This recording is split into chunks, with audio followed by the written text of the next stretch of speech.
जय हिंद साथियों। आप लोगों को इस क्लास में गति के बारे में पढ़ाया जाएगा। गति से संबंधित जो महत्वपूर्ण टॉपिक है उन टॉपिकों को इस वीडियो में पढ़ने वाले हैं। तो शुरू करते हैं गति को। गति दो राशियों पर आधारित है। एक होता है सदिश राशि और एक होता है अदिश राशि। अदिश राशि किसे कहते हैं? वैसी भौतिक राशि जिनमें केवल परिणाम होता है, दिशा नहीं, उसे हम अदिश राशि कहते हैं। जैसे द्रव्यमान, चाल, आयतन, कार्य, समय, ऊर्जा, ये सब के सब क्या है? अदिश राशि है। इसके अलावा विद्युत धारा को भी हम अदिश राशि कहते हैं, ताप को भी कहते हैं, दाब को भी कहते हैं। जबकि सदिश राशि क्या होता है? सदिश राशि का मतलब होता है वैसे भौतिक राशि जिनमें परिणाम के साथ दिशा भी रहती है और जो योग के निश्चित नियमों के अनुसार जोड़ी जाती है, उन्हें सदिश राशि कहते हैं। जैसे वेग, विस्थापन, बल, त्वरण। कुछ अदिश राशियां देख लेते हैं और कुछ सदिश राशियां देख लेते हैं। तो अदिश राशि में दूरी को देख लेते हैं। हमेशा अदिश राशि जो है ना, वो धनात्मक रहता है। पहले मैं आपको बता दूं कि अदिश राशियां हमेशा धनात्मक रहता है, जबकि सदिश राशियां धनात्मक, ऋणात्मक और शून्य भी हो सकता है। तो यही दोनों इसमें डिफरेंस है। अब देखने वाले हैं अदिश राशियों के कुछ नाम। जैसे कि दूरी। दूरी एक अदिश राशि है। किसी दिए गए समय अंतराल में वस्तु द्वारा तय किए गए मार्ग की लंबाई को क्या कहते हैं? दूरी कहते हैं। यह एक क्या है? अदिश राशि है और यह सदैव हमेशा धनात्मक होता है। दूसरा है चाल। किसी वस्तु द्वारा प्रति सेकंड तय की गई दूरी चाल कहते हैं। अर्थात चाल बराबर दूरी अपान समय। यह एक क्या है? अदिश राशि है। इसका ऐसा ही मात्रक क्या होता है? मीटर प्रति सेकंड होता है। अब देखने वाले हैं विस्थापन। विस्थापन जो है ना, सदिश राशि है। एक निश्चित दिशा में दो बिंदुओं के बीच की लंबवत दूरी को विस्थापन कहते हैं। यह सदिश राशि और इसका ऐसा ही मात्रक मीटर होता है। त्वरण। त्वरण वेग, पहले वेग देखेंगे।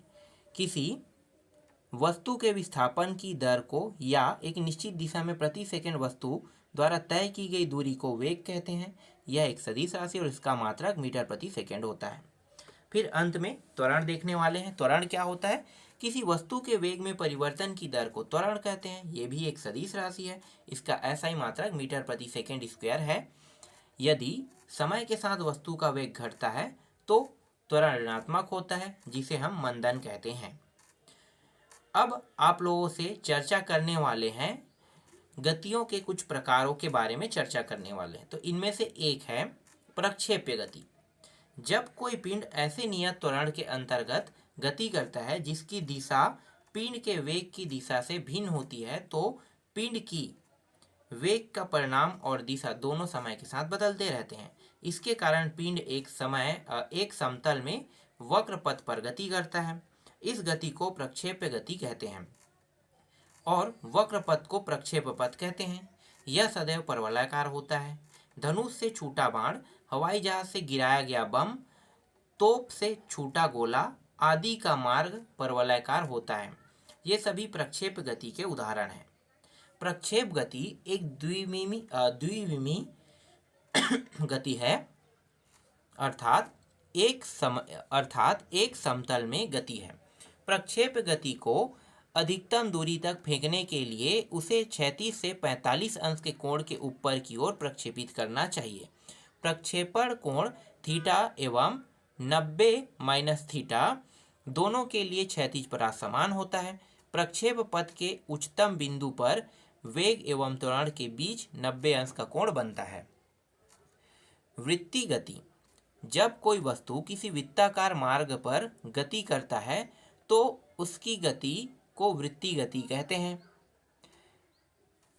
यदि वह एक समान चाल से गति करती है तो उसकी गति को एक समान वृत्ति गति कहते हैं।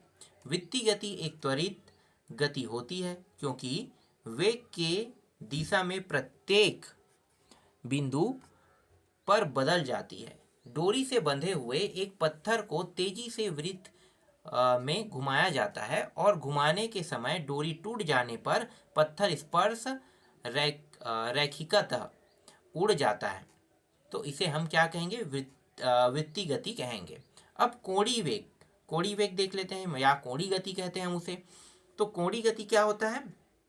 कोणीय गति का मतलब होता है वृत्ताकार मार्ग पर गतिशील कण को वृत्त के केंद्र से मिलाने वाली रेखा 1 सेकेंड में जितनी कोण से घूम सकती है उसे उस कण का कोणीय वेग कहते हैं।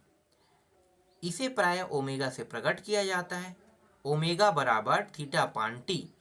यदि कण 1 सेकेंड में n चक्कर लगाता है तो ओमेगा बराबर 2 पाई n, और जो एक चक्कर में कण लगाया जाता है ना कण, तो एक चक्कर में कण 2 पाई मतलब 360 रेडियन में घूम जाती है।